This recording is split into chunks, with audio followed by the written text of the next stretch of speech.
श्री राम जय राम जय जय राम। श्री राम जय राम जय जय राम। गोस्वामी जी कह रहे हैं कि बंदौ संत असहजन चरणाम सुख प्रद उभय बीच कछु वर्णम। गोस्वामी संत और असंत दोनों की वंदना कर रहे हैं और यह संदेश दे रहे हैं कि जीव को हमेशा अपना मानव जीवन के महत्व का लक्ष्य याद रखना चाहिए। संसार में रहते हैं तो सज्जन व सज्जन दोनों ही मिलेंगे और अनुकूल और प्रतिकूल परिस्थितियाँ आएंगी। आपको अपने लक्ष्य की प्राप्ति के लिए दृढ़ इच्छा और लगन होना जरूरी है। अपने आपको किसी भी सुखद या अनुकूल परिस्थिति में लगाने से सांसारिक लाभ हो या ना हो, किंतु जीवन में जो बहुमूल्य समय मिला है उसका नुकसान तो होता ही है। जो दुनिया की कोई भी शक्ति आपको दे नहीं सकती और इससे हम अपने मुख्य लक्ष्य की प्राप्ति नहीं कर पाते और उस लक्ष्य से भटक जाते हैं। और यह व्यक्ति का अज्ञान है कि जीवन भर वह अनुकूल व सुखद परिस्थिति बनाए रखना चाहता है, जबकि अनुकूलता व प्रतिकूलता दोनों ही अस्थायी है और इसीलिए नहीं है क्योंकि हमारा देह स्थायी नहीं है। तो परिस्थिति कैसे स्थायी हो सकती है और समय की धारा में सदा रहने वाली नहीं है। जो भी व्यक्ति अपना लक्ष्य निर्धारण कर शुभ अशुभ कर्म करते हैं वह अपने लक्ष्य के कार्य के अनुरूप शुभ अशुभ फल प्राप्त करते हैं।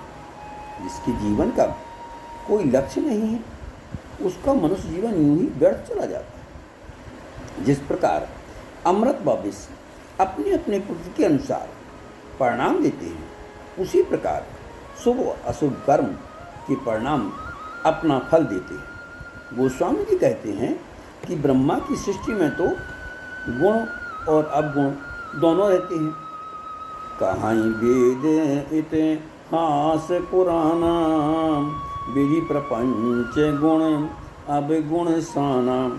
और इसीलिए गोस्वामी जी वंदन कर रहे हैं कि बंदौ संत असज्जन चरणा जड़ चेतन गुरु दोषमय विश्व कीन करतार।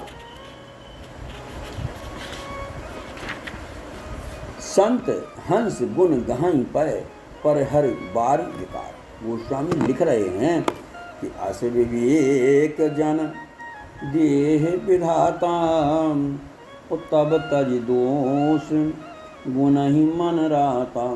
जब परमात्मा जीव को विवेक प्रदान करते हैं तब व्यक्ति दोषों को त्याग कर गुणों को धारण करता है। फिर प्रश्न आता है कि परमात्मा ही करा रहे हैं तो जीव का श्रेय क्या रह जाएगा। जो आपको कर्म फल देगा और जीव कैसे कर्म फल का भोगी हो जाएगा। यहाँ पर पुनः वेदांत का सूत्र लागू हो जाता है कि संसार में संसार नाम की कोई वस्तु अथवा स्थान नहीं है। संसार सिर्फ आभास मात्र है। जैसे आसमान का रंग नीला है जबकि आसमान में कोई रंग नहीं होता है। घनीकरण के कारण नीला रंग नजर आता है। इसी प्रकार संसार है। संसार तो असत्य है।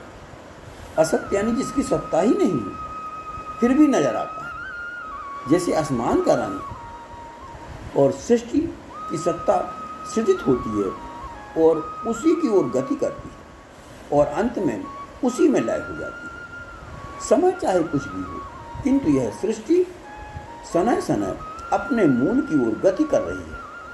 आगे गोस्वामी जी कह रहे हैं कि गगन चढ़ई रज पवन प्रसंगा और कीच ही मिलही नीचे जल संगा।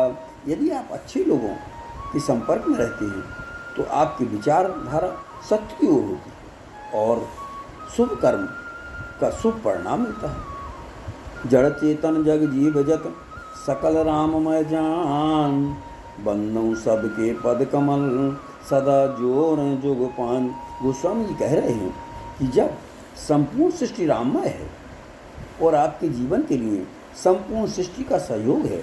संपूर्ण सृष्टि यानी छित जल पावक गगन समीरा इनके बिना आपका जीवन नहीं है।